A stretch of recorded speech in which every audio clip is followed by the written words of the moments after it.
Hey guys, MCU Collector here with another figure review, and next up is the Hasbro Marvel Legends series Iron Man Wave 1 Ursa Major Build-A-Figure. Next up, here we have the Stealth Iron Man suit, which is the same body as the AI Tony Stark and the 80th anniversary Iron Man. And then just in a blue metallic color that looks awesome, by the way. Really having this in the hand, it's like, holy shit, it looks good. A couple of things with my figure though. Yes, I have some kind of glue residue or something on the helmet, which does suck. And then the second thing is many other reviewers and other folks that have gotten this figure have had some major QC issues with, I guess, the legs falling off from the hips or something like that. I will try to be as careful as I possibly can when removing it from the package, so I appreciate everyone that's given me the heads up on that. So be aware of that. So we'll get right into it. You can see the Iron Man logo in front, just like a few of the other figures. Stealth Iron Man logo there. Ursa Major Build-A-Figure side artwork of the Stealth Iron Man suit, looking really awesome there on the side. You could see the repulsor blast, the red repulsor blast effect from his hand there. That looks pretty cool. Looking at the back of the package, we have that same image, but in full, so you can see the Ursa Major Build-A-Figure. We have looked so far at the modular Iron Man, Vault Guardsman. We are on the Stealth Iron Man. We've already looked at Ironheart and the hologram Iron Man, so just a few more figures left before we get to Ursa Major.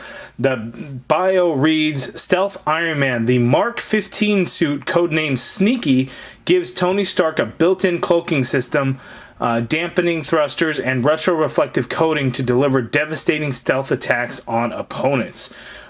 Pretty cool. So, let's get him open. Oh, by the way, this bio is actually incorrect. This is actually the description and bio for the MCU Mark 15 suit, which is called Sneaky, which is supposed to be the stealth suit, which is actually black in color. I don't think it's blue. But it was in Iron Man 3, and I don't even recall seeing it. Certain scenes it's in there and whatnot. So the bio is not correct. Not correct. Okay, so here is the Stealth Iron Man figure out of the package along with his accessories, which we will take a look at first. Then we'll get in closer and take a closer look at the figure. One weird thing, there's some kind of residue all over my figure that's leaving my fingers kind of sticky.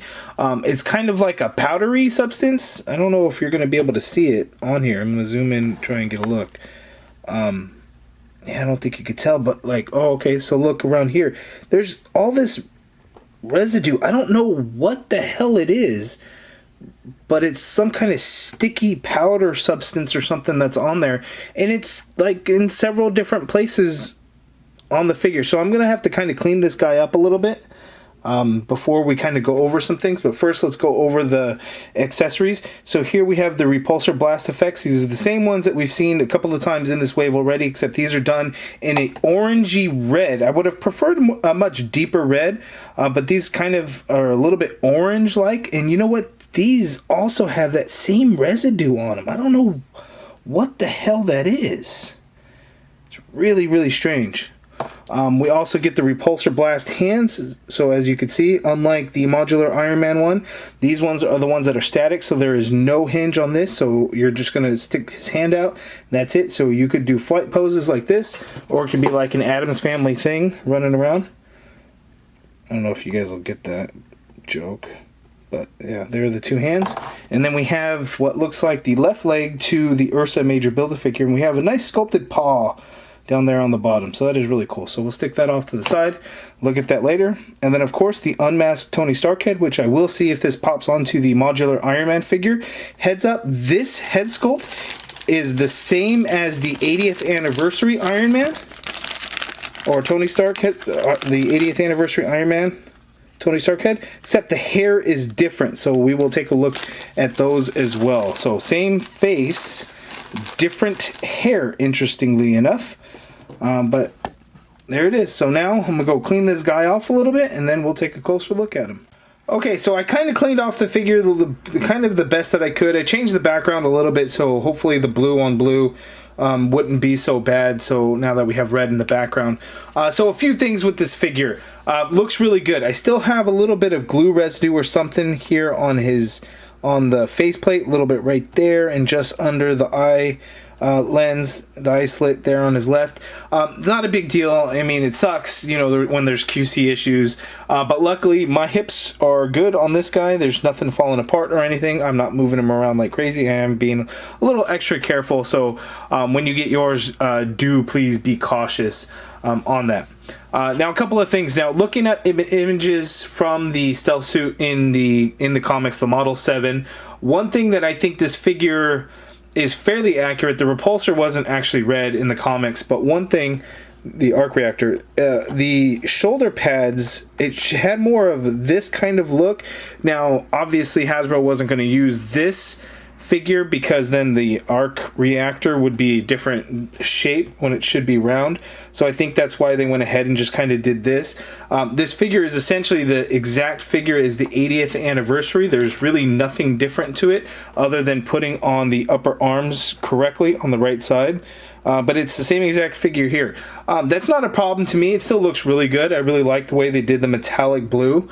We get kind of a couple of shades of blue, but it's kind of tricky how kind of it works. It's like the harder plastic pieces are a much more metallic look to it, whereas the softer plastic, like the arms and the legs, look a little bit differently. And I think that's normal stuff when it comes to like the just the materials that they use, but it's all essentially kind of the same color, but the legs and the arms look a little bit lighter, kind of like the faceplate to the rest of the helmet. It's just a slightly lighter blue compared, but it looks really good. There is some marbleization throughout the torso, not a whole lot in the legs, in the feet, and the boots, maybe a little bit, like right here, kind of in the fronts and stuff. The gauntlet pieces a little bit. So the marbleization's really not so bad on this guy compared to many others that you would see. I see a little bit of swirls in the back of the head, but it's nothing that really stands out, so nothing that would really be a problem. So I think those that don't like the marbleization, hopefully yours will kind of be the same, where it's pretty minimal and nothing that really stands out, and it just kind of looks like some natural shine to it. But so hopefully that's how your guys' comes out. But looking at this guy, it just looks really good. I love the metallic blue. It just looks so good. Really like it. Another thing with the arc reactor, you could see how towards the center it's kind of a lighter color. It kind of fades, so you have the darker like red that's around, and then into a lighter red to make it actually look like it's glowing. So that is really cool. The mouth slit and the eye slits right there, they're just done with a red color. I mean, the faceplate is a separate piece that's glued on. Like, you can really tell on my 80th anniversary Iron Man, because this faceplate wasn't glued real flush on mine, as you could see right there, but here it's nice and smooth, so that's how they're able to get the nice color in there. So it's not just about painting correctly in there, you know, whatever under piece is in there, they're able to get that color and just looks really good. So now let's zoom out for his articulation. It shouldn't come as a surprise, since we now have multiple figures that essentially use the same exact body. But here we go. Okay, so Stealth Iron Man's articulation, he can look all the way down, he can look all the way up, so if you get him into some flight poses, that will look really good and work out quite nicely. Not a whole lot of pivot going on in there, but you get a full rotation, of course. The arms, you can get the shoulders to go up that high. Full rotation, of course, upper bicep swivel, and the biceps are on the correct side. Unlike the 80th anniversary Iron Man, he can do bend his elbow that much with those double joints. The forearm really hits that bicep, though. You get a swivel at the wrist, and the wrists do hinge. However, the repulsor blast hands do not have a hinge. I repeat, they do not have a hinge. They will stay in place to do the repulsor blast like so, or if you're doing some kind of flight pose or he's taking off, you can do the repulsor blast effect like so, as that blends in with the background. So that is pretty cool. We have an ab crunch, so he can crunch forward that much, which isn't not a whole lot. He can crunch back quite a bit, which is good. Waist swivel, as you can see there. Now these discs right here are a little bit flexible, so they don't really hinder the articulation. They can kind of bend outward with the legs, but he could do the splits that much. He can kick forward that high, which is a decent amount. Doesn't really go back. We have an upper thigh cut there that is pretty stiff, so maybe that's another one of the issues. Be very careful when swiveling the leg. We get a double jointed knee like so. Boot swivel. Foot hinges all the way down. A little bit of hinge up. Ankle pivot. Peg holes at the bottom of the feet. So luckily, I don't have any issues with mine falling apart, but there were some areas that is pretty stiff, so you do want to be careful with it. So there is those articulation. Nothing new, but nothing bad. Okay, so here is the unhelmeted Tony Stark head sculpt, and this one looks really good. Now, the skin tone is pretty pale, but I actually don't mind it, and I think it looks really good. Now, there are some extremely subtle differences between the hair. They are very, very similar, and at first glance, you would think they'd be the exact same, but there are some very, very minor differences. So looking at the 80th anniversary, which now I gotta figure out how I'm gonna focus on both. So looking at the two side by side, as you can see, the skin tone on them is a little bit different, so much more pale on the stealth suit compared to the 80th anniversary. I guess it just kind of depends on preference on which you would prefer, but if you look at them side by side, they look like they could be a little bit more different. And that's because of the hair. Now, the biggest difference in the hair is going to be the sideburns. This bad boy got some major sideburn action going. As you can see, they are very thick and really stick out on the side of his head, whereas this one, much smaller sideburns that really don't stick out like crazy. So looking at them side by side, it's a very subtle difference, but it is there. The other thing is, so to see the little curls that come down right here on Tony Stark, you notice this one has it, but they're separated quite a bit more than this one. So that's another way to tell that they are different head sculpt. And here, I think between the two, you can really see the difference in sideburns. Looking at the back, hair goes all the way down, whereas this one, you have a little bit of the back of the head exposed there. So again, very minor, subtle differences. I mean, I even looked at kind of some of the curves in the hair, and they're similar. So I think they used this one as a base, and then just kind of made some minor adjustments onto the new one. One thing that this one does not have, it does not have any browns mixed in with the black like the 80th anniversary one did. So there are some differences, but I think this one actually looks really good, and I think this one looks better because I like that the sideburns aren't crazy huge. Although the much more pale flesh tone, I think, is a little bit off. I think this one has a better flesh tone, and this one kind of has a little bit more, way more of a classic look, kind of that really old school Bronze Age comic book. So there's the difference there. Now we're going to see if this head sculpt fits on the modular Iron Man. Okay, so the head pops on there quite nicely, but I don't know. It sits just a little too high. So from the side, it's like, looking at it from the front, it doesn't look as bad, but I mean, you could tell it's really high on there, unfortunately. So that kind of sucks. 80th anniversary head, again, still high on there, but I don't know. Kind of now it doesn't look as bad.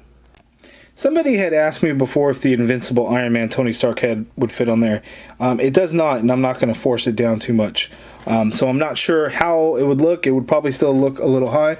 But one thing I did discover is the neck is on a separate piece, and that neck actually has its own swivel going on in there, in case anybody wanted to know. But no real working Tony Stark head for the modular Iron Man figure, unfortunately. Naturally, of course, Hasbro is going to get their money's worth out of essentially the same body. Now, Silver Centurion had a lot of different parts, so I guess he's kind of an exception. But as you can see, we have a lot of different classic Iron Man suits. I know Iron Man 2020 isn't actually Tony Stark, but very, very similar action figures, but they all look unique in their own way, and which is pretty cool. You guys let me know down in the comments below, what Iron Man suit would you like to see Hasbro do next? Because let's face it, we're gonna get some more Iron Man. I kind of forgot to throw in the War Machine figure in the mix, so there he is. Okay, and here are all the figures from this wave that I have reviewed so far. We have Ironheart, Modular Iron Man, Stealth Iron Man, Vault Guardsman, and the Hologram Iron Man. Next up will be Dark Star, and then into Ultron. Okay, and there's my review of the Stealth Iron Man figure. A very good release. The metallic blue just looks absolutely amazing. I do think the sculpt isn't completely accurate, but you know, Hasbro wasn't going to do a whole other mold. They should, yes, they didn't. It is what it is. You know, at this point, I don't expect Hasbro to do new molds all the time. It would be nice if they could. But unfortunately not. Again, you know, I think that he should have had like bigger flared out shoulder pads, just like the Silver Centurion figure. I think that would have been gone a long way, but the arc reactor would have been a different shape, and it just wouldn't have looked quite right from that aspect. I really, really like the update to the Tony Stark head sculpt. The hair does look really good. Yes, the skin tone's a little bit more pale, but I do actually really like the way it looks. A solid release. Be careful with the QC issues. Mine isn't a problem, but others have had some major issues with it just completely falling apart, so be careful. You guys let me know down in the comments below if you've actually gotten one to where that thing kind of fell apart. Let me know what happened down in the comments below. If you guys like this video, please do me a favor and hit that thumbs up button. Subscribe if you have not already done so. And as always, thank you for watching.